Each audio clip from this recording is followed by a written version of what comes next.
C'est parti pour le programme de Terminal S. Qu'est-ce que c'est qu'un site donneur de doublés d'électrons? Eh bien, c'est tout simplement un site riche en électrons.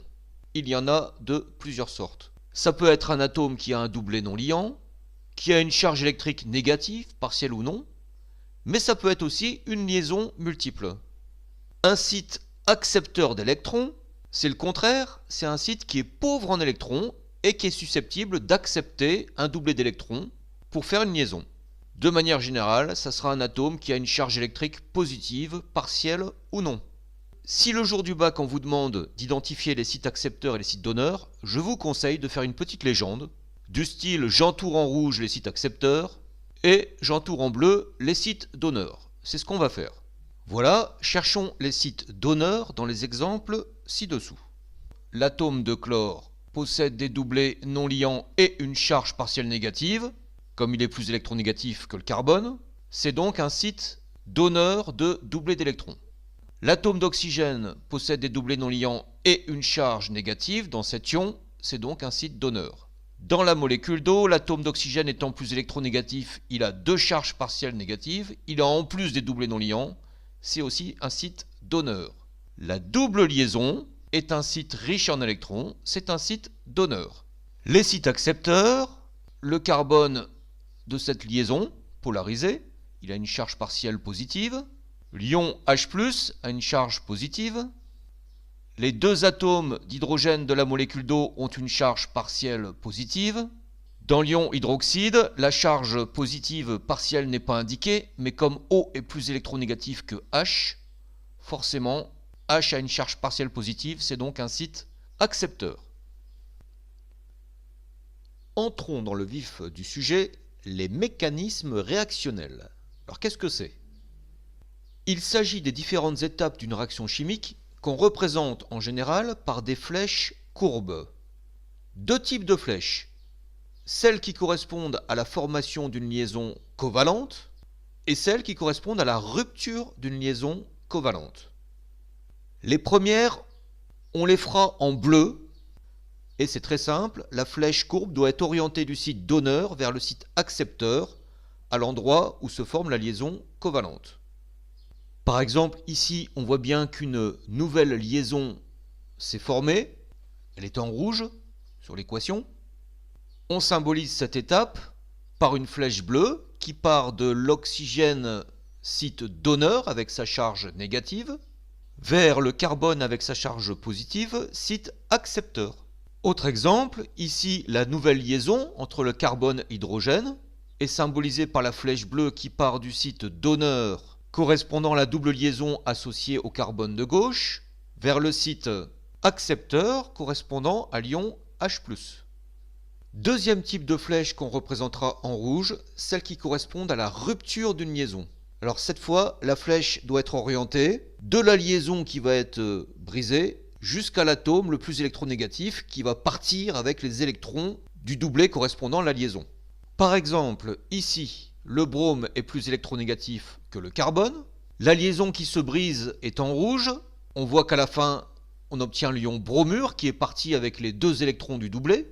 Je schématise cette rupture par une flèche courbe rouge.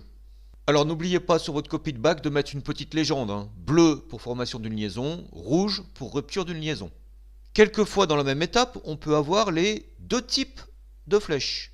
Par exemple ici, l'atome d'azote est plus électronégatif que le carbone, il a une charge partielle négative. Il a en plus un doublet non liant, c'est le site donneur. Le chlore est plus électronégatif que le carbone a une charge partielle positive, c'est le site accepteur. On voit qu'il y a formation d'une liaison entre l'azote et le carbone, schématisée par la flèche courbe bleue, et rupture de la liaison entre le carbone et le chlore, qui s'en va avec les deux électrons du doublet, et c'est schématisé par la flèche courbe rouge.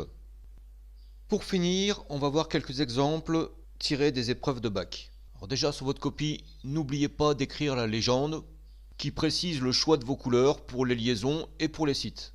Épreuve 2015 Amérique du Nord.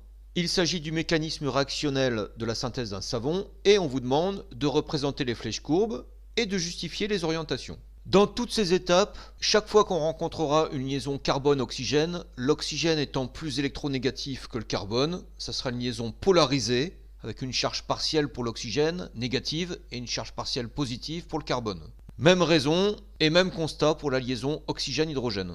Première étape, on voit qu'il y a formation d'une liaison entre le carbone et l'oxygène. Le site donneur, c'est l'oxygène avec sa charge négative. Le site accepteur, c'est le carbone avec sa charge partielle positive.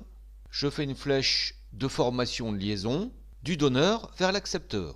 Ensuite, on voit qu'il y a rupture d'une des liaisons de la double liaison CO. Le doublé part vers l'atome le plus électronégatif, l'oxygène.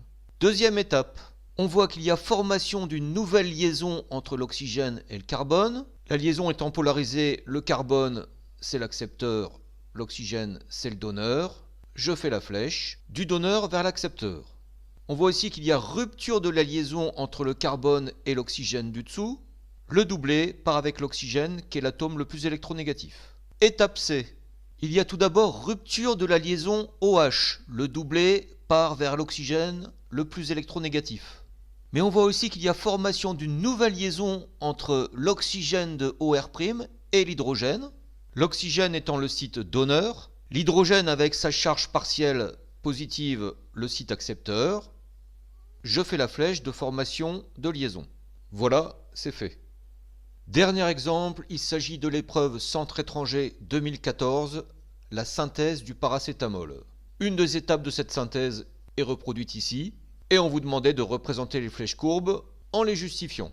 En examinant attentivement cette étape, on remarque qu'il y a une liaison entre un carbone et l'atome d'azote qui s'est formé. L'azote possède un doublé non liant, c'est notre site donneur. Il a d'ailleurs aussi une charge partielle θ- car il est plus électronégatif que l'hydrogène. Le carbone étant moins électronégatif que l'oxygène a une charge partielle positive. C'est le site accepteur. La flèche va du site donneur vers le site accepteur.